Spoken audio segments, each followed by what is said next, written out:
Hey everybody, these tape tips were originally recorded for YouTube, so occasionally an episode may have a few moments that are better suited for watching rather than just listening. The link to the YouTube video is in the show notes, and if you're on Spotify, you can choose to watch the video right there. Thanks.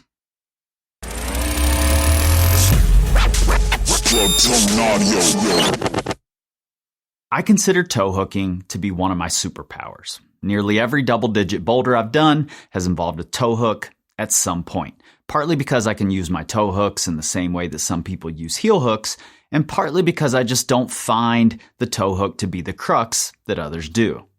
And this is largely because I spent an entire training season focused on learning how to use toe hooks because I was terrible at using them and even worse at spotting them. And over that season, I learned exactly how technical toe hooking can actually be. As I was making our Atomic Elements of Climbing movement course, I wanted to focus on the general principles of movement, but I knew I'd eventually dive deeper into individual techniques as well, and I'm starting here with toe hooking because it's a technique that I think is very often misunderstood in two principal ways. And these days, I hear a lot of people lament the fact that they just aren't strong enough to do difficult toe hooks, and they end up doing these tibialis workouts that ultimately do very little, if anything, to help. So in this video, I want to first explain what those two misunderstandings are, how this confusion leads to toe hooks seeming harder and more like sorcery than other techniques, and finally, I'll break down a few toe hook boulders so that you can see exactly how to apply better toe hooking techniques. Let's get into it. Okay, so the first misconception comes from the name. It might seem strange to start here, but if you're taking the name literally, it might just be throwing you off. Look at knee bars. I've seen dozens of climbers try to use their knees during a knee bar because they took the name literally. If it were called a thigh bar, then maybe they would have gotten it quicker. It's the same with toe hooking, though if we called it a dorsum hook, nobody would have a clue what we were talking about. But I see people literally try to hook their toes onto things. What you should be doing is more of a foot hook than a toe hook. And the second misconception comes in what you actually do when you're using a toe hook. And this example isn't particularly difficult, but if you aren't well versed at toe hooks, then having all of these options for placement makes it easy to get wrong. Anytime I see people fail on this toe hook, they act as if they want to go straight to those tib raises. They say they aren't strong enough. That isn't true. You're probably just going about it the wrong way. Now, I'm not saying that making your shin muscle stronger is a bad thing, but in my estimation, it's rarely the problem. Most people don't need to get stronger, they need to get better. They need a better understanding of the move itself. Now, if I asked you which one of these techniques toe hooks are more closely related to, heel hooking or drop kneeing, you'd probably say heel hooking. And in some ways you're right. But if we look at the why of choosing to use a toe hook, I might have to go with drop knees as the closer relative. Here's why. Heel hooks are really versatile and are regularly used two distinctly different ways, for stability and for propulsion.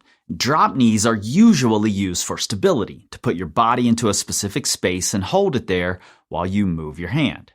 And this is the same for toe hooks. They're usually for stability, holding your body in position while you move an arm or your other leg.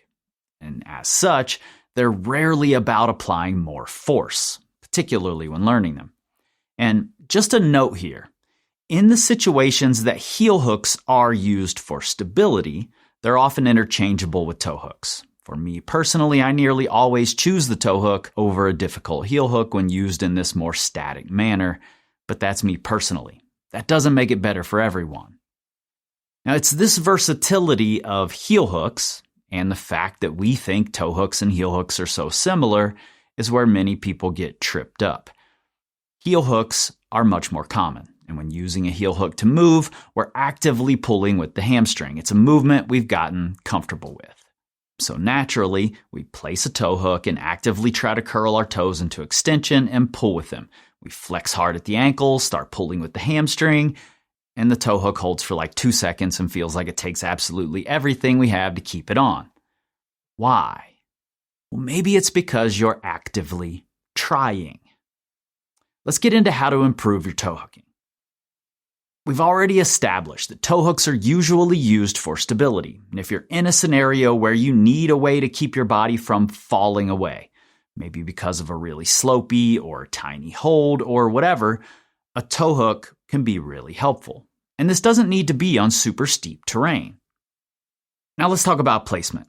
Some people will tell you that you're looking for surface area contact, the more the better. And that's sort of true.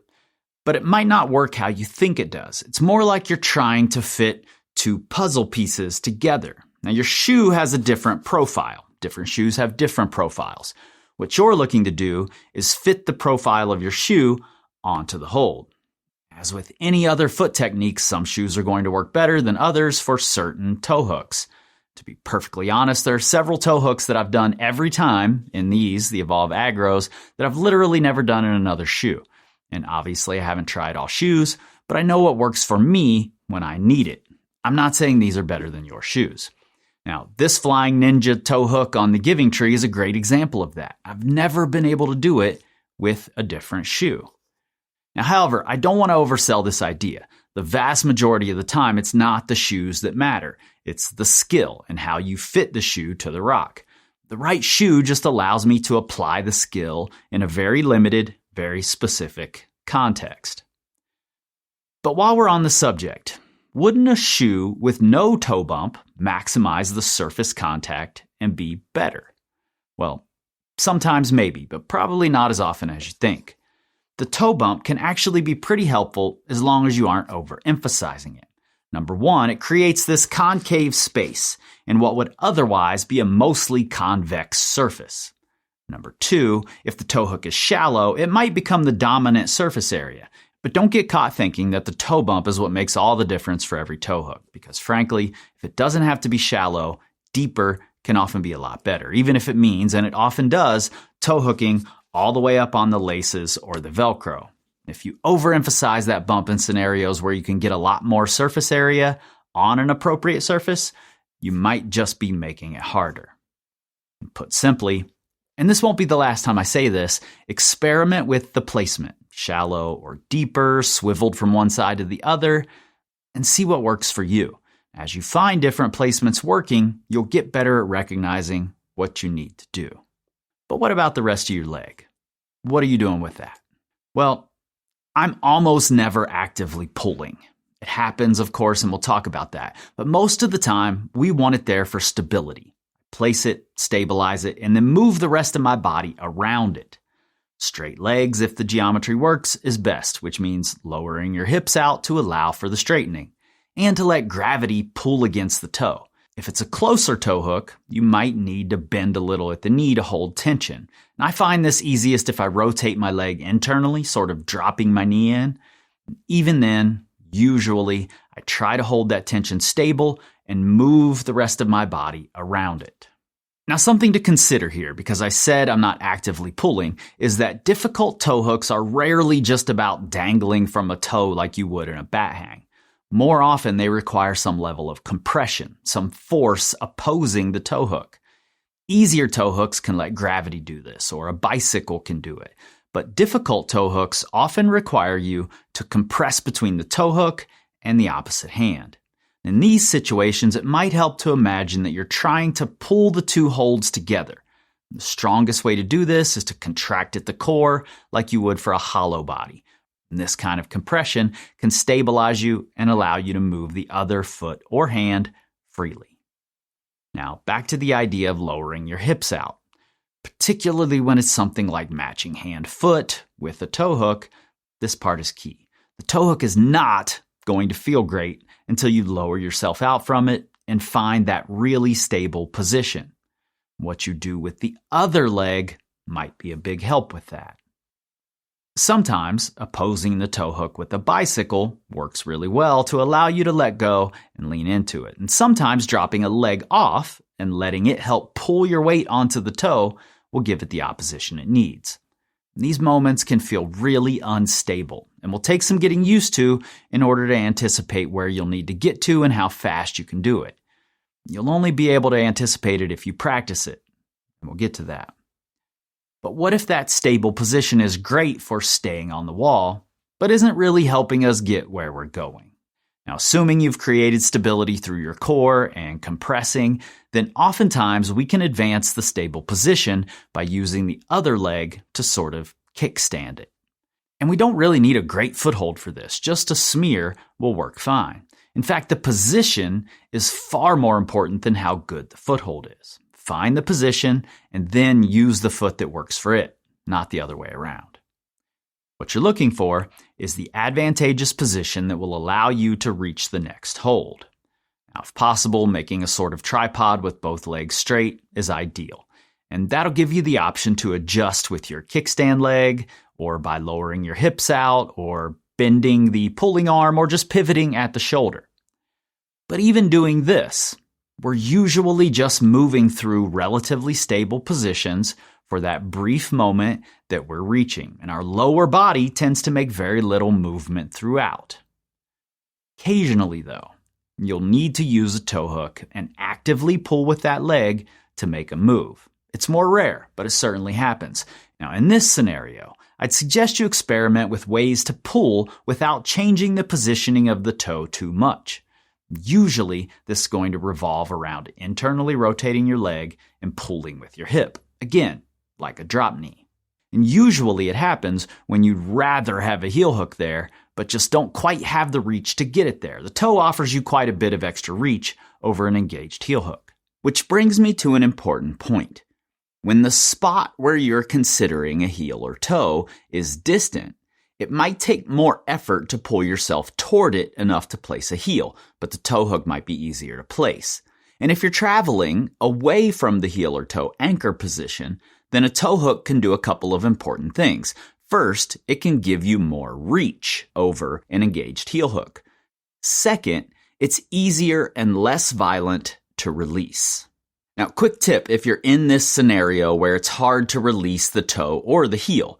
If you can reach back and find any kind of hold, no matter how terrible, to oppose the stabilizing hand, almost acting like a replacement for the heel or toe, then the release will often be easier.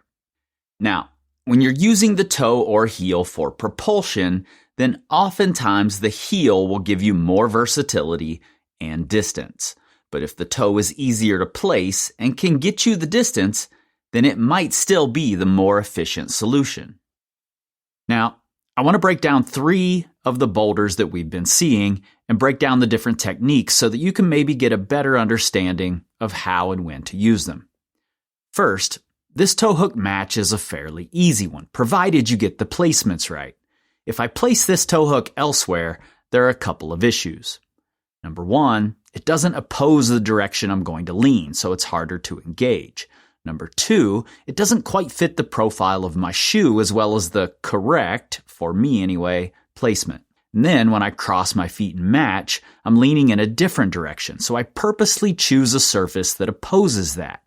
I've seen a lot of people try to get their toe bump into this divot, but ultimately, it's just so much less surface area and it's not quite angled away enough to be opposition. So the flatter surface ends up being the better choice.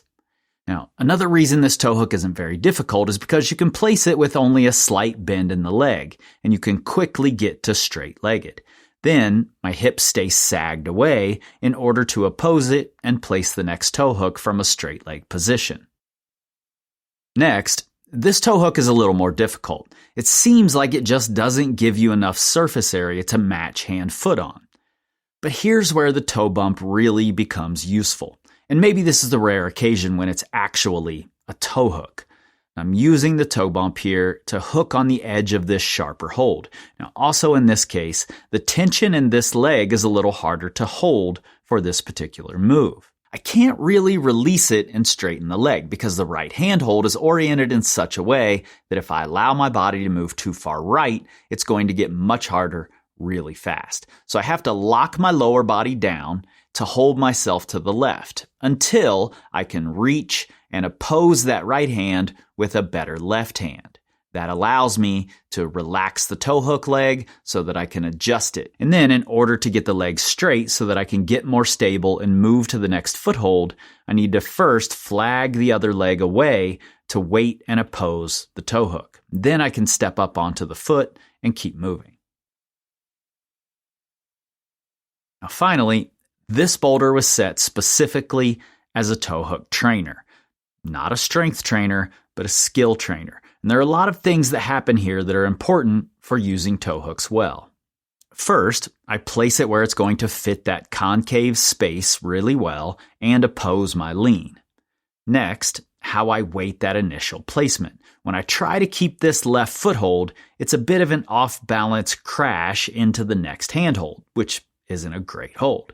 But if I flag this left foot out and kickstand it against just the vertical plywood, it's a much more stable move. And then, because I need to bump my right hand higher, I kickstand again, higher, just on the plywood. And this allows me to advance my torso and create a lockdown tripod from which I can reach the next hold in a stable way. Now it gets much more advanced. I have to release the tow hook and replace it on a different part of the hold. It's higher and it's more advantageous for the direction I now need to pull. And I could use a heel here. It's going to take more energy to place because I'm going to have to pull myself further to the right to place it, but it would certainly work. However, for me, the toe, because I've practiced using them, is more efficient. So I tow hook and then use it like a drop knee to help pull me toward the hold I'm going for. Now, to get better at all these things, you're going to have to practice them. Don't wait for the tow hook boulders or for the setters to put up the perfect tow hook crux. Instead, substitute tow hooks whenever you find a stability type heel hook or a drop knee. See if they work. And as you get better at recognizing when a tow hook will work for you, try making up hard versions of that. How do different holds change how you place the tow hook? How do different orientations of the holds change how you compress or turn your hips? If you have a home wall, make sure to have underclings and side pulls, or you're setting yourself up to not have many tow hook opportunities. But once you do have those opportunities, explore them. You can't hack your way to these techniques. They take time, experience, and awareness and intention. Thanks for watching or listening. In the show notes, you'll find related links, videos, and episodes, as well as how you can subscribe to our monthly newsletter, The Current, where we connect the dots to help climbers learn, grow, and excel.